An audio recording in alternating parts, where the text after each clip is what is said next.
Warahmatullahi wabarakatuh. Saya Sinta Mutiara Sari dari kelas ESI. Pengertian rekrutmen. Rekrutmen adalah proses mencari, menemukan, dan menarik pelamar untuk dipekerjakan dalam suatu organisasi maupun perusahaan. Mendapatkan sejumlah calon tenaga kerja yang berkualitas untuk jabatan di lingkungan atau organisasi tersebut. Sehingga rekrutmen langkah pertama dalam rangka menerima seseorang di suatu perusahaan.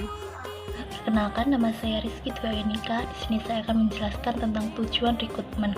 Rekrutmen sendiri yaitu pengadaan tenaga kerja yang bertujuan khusus untuk mencari calon karyawan-karyawan yang kemudian diseleksi untuk mencari yang terbaik dan sesuai dengan persyaratan yang dibutuhkan.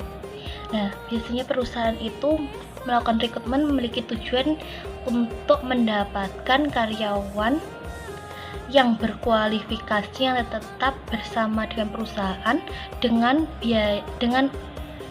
biaya yang paling terkecil, karena itu kan disesuaikan dengan kebutuhan perusahaan. Dan kalau kualifikasinya itu tinggi, biasanya itu karyawan itu boleh mengundurkan diri karena upah yang diterima dengan skill yang dia miliki itu tidak sama. Makanya perusahaan itu mencari standar yang sama dengan yang dibutuhkan, dan kalau yang di bawah dengan standar biasanya itu diberhentikan karena tidak sesuai dengan target yang dibutuhkan. Makanya itu perusahaan itu kalau melakukan rekrutmen itu mencari tenaga kerja yang standarnya itu sudah ditentukan, tidak terlalu tinggi dan juga tidak terlalu rendah, agar target-target yang dibutuhkan dalam perusahaan itu tercapai. Nah, untuk yang selanjutnya di sini saya akan menjelaskan mengenai sumber dan metode perekrutan pegawai.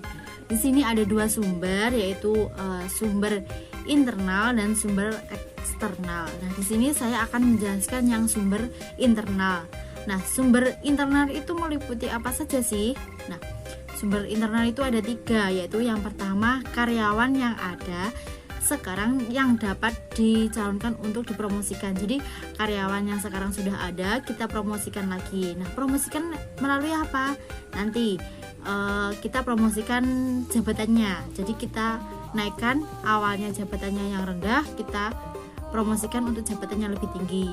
Kemudian dipindah tugaskan tugasnya. Jadi dipindahkan tugasnya ini, awalnya tugasnya seperti ini. Nah, nanti kita pindahkan ke tugas yang lain, yang mana tugasnya itu setara dengan jabatan yang dia miliki. Kemudian serta mantan karyawan yang bisa dikaryakan kembali atau dipanggil kembali. Jadi karyawan yang sudah keluar dari suatu perusahaan itu kita panggil kembali dan kita pekerjakan lagi karyawan itu.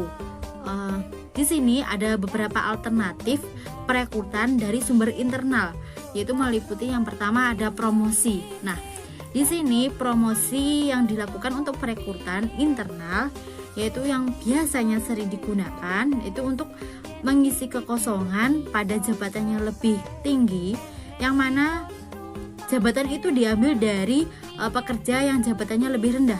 Jadi pekerja yang lebih rendah itu dipromosikan untuk mendapatkan jabatan yang lebih tinggi. Kemudian yang kedua yaitu transfer atau rotasi, yang mana memindahkan pekerja dari satu jabatan ke jabatan lain yang sama jenjangnya.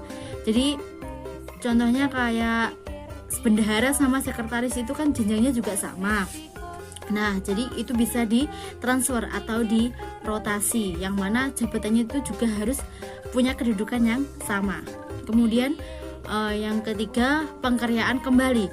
Nah, ini pengkaryaan kembali ini berlaku untuk karyawan yang diberhentikan sementara dan dipanggil kembali ketika ada jabatan yang kosong. Jadi ketika jabatan atau ketika ada suatu perusahaan yang mana perusahaan itu sedang bangkrut, nah kita berhentikan dulu karyawannya. Ketika perusahaan itu sudah sukses atau sudah berhasil mencapai tingkat kesuksesan, kita rekrut kembali karyawan yang sudah kita berhentikan tadi. Kemudian untuk yang terakhir yaitu kelompok prakerja sementara atau kontrak kerja.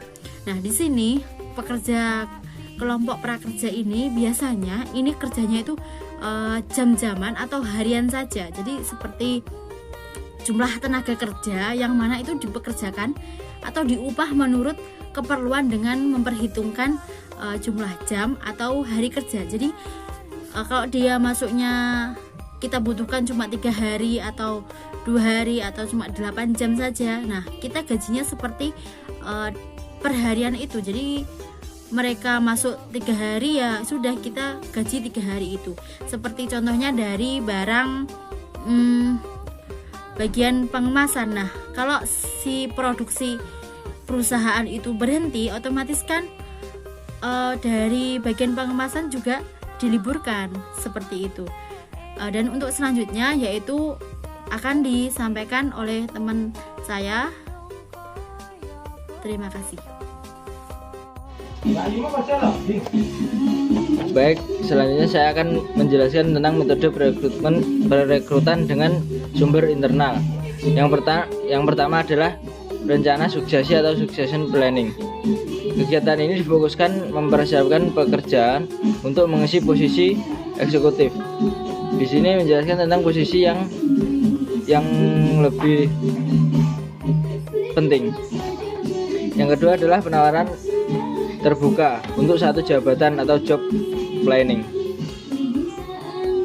Di sini untuk mencari pekerjaan berkemampuan tinggi untuk mengisi jabatan yang kosong. Jadi di sini dibutuhkan kemampuan yang tinggi untuk mengisi suatu jabatan. Yang ketiga adalah pembantuan pekerjaan atau magang. Jadi di sini diambilkan dari peserta yang belajar atau magang. Yang keempat adalah penggunaan daftar keterampilan. Di sini diambil dari segi kemampuan pekerja atau calon karyawan. Baik, untuk selanjutnya yaitu mengenai materi perekrutan tenaga kerja dengan sistem dari eksternal. Yang pertama, kita bisa memanfaatkan lembaga pendidikan. Lembaga pendidikan itu sudah bekerja sama dengan suatu perusahaan yang mana kemampuan atau skill yang diminta perusahaan itu sudah sesuai. Contohnya ada sekolah menengah kejuruan maupun dari pihak kampus yang memiliki keahlian tertentu dalam bidang mungkin akuntansi, pemasaran atau teknik sepeda motor dan lain sebagainya. Nah, untuk yang selanjutnya yang kedua yaitu lewat perantara teman atau keluarga karyawan dalam perusahaan tersebut. Biasanya hal semacam ini lebih mudah didapatkan. Jadi karyawan yang bekerja di perusahaan tersebut menawarkan ke saudaranya maupun tetangga sebelahnya kalau semisal dari perusahaan itu dibutuhkan karyawan tambahan. Selanjutnya, perusahaan bisa merekrut karyawan dengan cara melihat hasil dari lamaran yang terdahulu yang sudah masuk. Biasanya lamaran terdahulu itu sudah menumpuk lumayan banyak.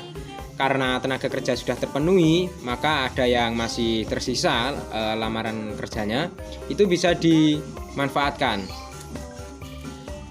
Kemudian untuk yang selanjutnya yaitu melalui agen tenaga kerja, yang mana agen tersebut yaitu bekerja sebagai penyalur antara calon karyawan dengan perusahaan tersebut, yaitu menyediakan tenaga kerja sesuai yang diminta oleh perusahaan. Atau cara yang kelima yaitu melalui cara outsourcing atau disebut dengan sistem kontrak. Sistem kontrak ini biasanya dipakai dalam kerja seperti halnya di bangunan. Nah, itu biasanya pakai sistem kontrak. Kemudian ada juga metode untuk digunakan dalam perekrutan eksternal, yaitu yang sekarang sudah booming atau sudah sering digunakan oleh perusahaan-perusahaan, yaitu menggunakan promosi berbagai cara. Yang pertama melalui media massa. Media massa apa saja yang bisa dibuat untuk mencari tenaga kerja? Yang pertama contohnya lewat radio maupun kemudian televisi. Selanjutnya bisa juga lewat media massa berupa koran ataupun pamflet-pamflet dan lain sebagainya. Sekian dari saya. Apabila ada yang kurang jelas silahkan didiskusikan dan silahkan ditanyakan. Terima kasih.